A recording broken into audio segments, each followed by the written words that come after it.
విక్కీ కౌశల్ కొత్త Hindi cinema Chhaava release అయి నిన్న మంగళవారంతో 5 రోజులు కంప్లీట్ అయింది. ఈ 5 రోజుల గ్రాస్ కలెక్షన్స్ చూస్తే ఈ సినిమా వీక్ డేస్లో కూడా ఎక్సలెంట్గా ఉన్నాయి కలెక్షన్స్. నిన్న మంగళవారంలో కూడా వర్కింగ్ డేలో కూడా ఎక్సలెంట్గా ఉన్నాయి. ఎస్పెషల్లీ మహారాష్ట్రలో ఇంకా చాలా బాగున్నాయి కలెక్షన్స్.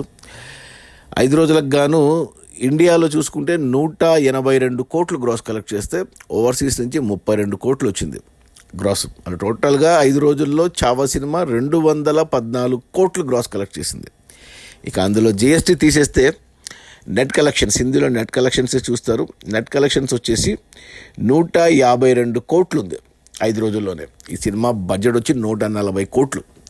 అంటే 140 కోట్లు వెనక్కి వచ్చేసాయి పెట్టిన బడ్జెట్ ప్లస్ 12 కోట్ల లాభాలతో సినిమా క్లీన్ హిట్ అయింది. ఇక ఈరోజు బుధవారం, రేపు గురు, ఈ 2 రోజులు కలెక్షన్స్ మంగళ మాదిరి ఒక 20 నుంచి 25 కోట్ల నెట్ రావచ్చు ప్రతిరోజు.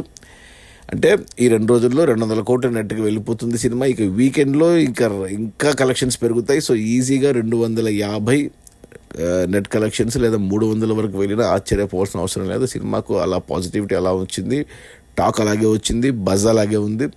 నేను కూడా సినిమా చూశాను, నాకు కూడా చాలా బాగా నచ్చింది. ఎస్పెషల్లీ లాస్ట్ 40 నిమిషాలు అసలు అదిరిపోయింది. చూసిన ప్రతి ఒక్కరు ఏడుస్తున్నారు, భావోద్వేగానికి గురవుతున్నారు.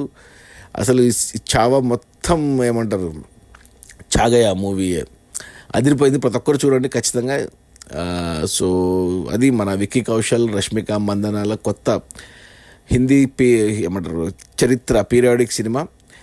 మన ఛత్రపతి శివాజీ మహారాజ్ కొడుకు ఛత్రపతి సంభాజీ వీరగాథ ట్రూ స్టోరీ. సో రిలీజ్ అయిన మొదటి 5 రోజుల్లో 214 కోట్ల గ్రాసు.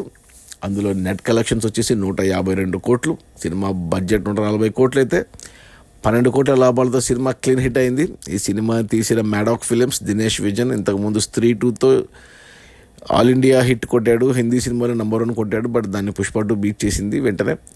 అంతకుముందు ముంజా తీశారు, స్త్రీ తీశారు, ఇలా భేడియా తీశారు, అన్ని మంచి సినిమాలు, హారర్ సినిమాలు. ఫస్ట్ టైం వాళ్ళు దేశభక్తి సినిమా తీశారు Maddock films, Dinesh vision. Director Laxman Utekar, Marathi director, కొన్ని హిందీ సినిమాలు తీశాడు. అసలు సినిమా గురించి మాట్లాడాల్సిన అవసరం లేదు, ఖచ్చితంగా చూడండి. కలెక్షన్స్ కూడా చాలా బాగున్నాయి, థియేటర్లోనే చూడండి. Okay, bye.